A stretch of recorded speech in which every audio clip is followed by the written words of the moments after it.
Manjummel boys தயாரிப்பாளர்கள் Shawn Antony, Babu Shahir, Soubin Shahir ஆகிய 3 பேர் மீது வழக்கு பதிவு செய்யப்பட்டிருக்கிறது. மஞ்சுமல் பாய்ஸ் படத்தில் லாபத்தில் பங்கு தருவதாக கூறி ஏமாற்றிவிட்டதாக சிராஜ் என்பவர் எர்ணாகுளம் நீதிமன்றத்தில் வழக்கு தொடர்ந்திருக்கிறார்.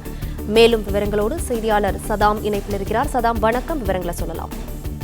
வணக்கம். அதாவது மலையாள திரையுலகில் பெரும் பரபரப்பை ஏற்படுத்தியுள்ள தமிழக ரசிகளை வெகுவாக ஈர்த்த ஒரு படமான மஞ்சுமல் பாய்ஸ் திரைப்படத்தின் தயாரிப்பாளர்களான ஷோன் ஆண்டனி மற்றும் சௌபின் ஷாஹிர், பாபு ஷாஹிர் ஆகியோர் மீது தற்போது எர்ணாகுளம் முதல் வகுப்பு குற்றவியல் நடுவர் நீதிமன்றத்தின் உத்தரவின் பேரில் கொச்சி மரடு காவல் நிலைய போலீசார் தற்போது வழக்கு பதிவு செய்துள்ளனர். இதில் கூட்டு சதி, நம்பிக்கை துரோகம், போலி தடயங்கள் உருவாக்குதல் உள்ளிட்ட குற்றங்கள் சுமத்தப்பட்டு வழக்கு பதிவு செய்யப்பட்டுள்ள ஏற்கனவே பரவா பிலிம்ஸ் மற்றும் பார்ட்னர் ஷோன் ஆண்டனி ஆகியோரது வங்கி கணக்கில் நீதிமன்றத்தால் முடக்கப்பட்டன. இந்த திரைப்படத்தின் தயாரிப்புக்காக 7 கோடி ரூபாய் முதலீடு செய்ததாக ஆரூர் பகுதியை சேர்ந்த சிராஜ் தாக்கல் செய்த மனுவின் அடிப்படையில் தற்போது வழக்கு பதிவு செய்ய நீதிமன்றம் உத்தரவிட்டதை தொடர்ந்து போலீசார் நடவடிக்கை மேற்கொண்டுள்ளனர். 40% லாப வீதம் தருவதாக கூறி அளித்த திரைப்படத்தின் தயாரிப்பாளர்கள் பணம் கிடைத்த பின்பும் லாபம் வீதம் மற்றும் முதலீடு பணத்தை தராமல் ஏமாற்றியதாக சிராஜ் மனுவில் குறிப்பிட்டிருந்தார். மேலும் OTT பிளாட்ஃபார்ம் ரைட்ஸ் வழங்கியதன்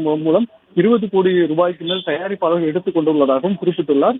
இவ்வழக்கு தொடர்பாக ஏற்கனவே நீதிமன்றம் தயாரிப்பாளர் நோட்டீஸ் அனுப்பியிருந்தது குறிப்பிடத்தக்கது. இச்சம்பவம் தொடர்பாக சிராஜ் கூறுகையில் கடந்த 2022ஆம் ஆண்டு இந்த திரைப்படம் தொடர்பாக ஒப்பந்தம் செய்து கொண்டதாகவும் அவ்வப்போது திரைப்படத்திற்கான செலவு 22 கோடி என கூறியதையொட்டி 7 கோடி ரூபாய் வழங்கியதாகவும் தெரிவித்தார். இதற்காக லாப சதவீதம் 40% தருவதாகவும் ஒத்துக்கொண்டுள்ளதாகவும் கூறினார். பின்னர் தனது பங்கு தொகையை வழங்க மறுத்ததோடு லாப விகிதத்தை வழங்கவில்லை எனவும் தயாரிப்பாளர்கள் கூறிய 22 கோடி செலவாக எனவும் கூறினார்.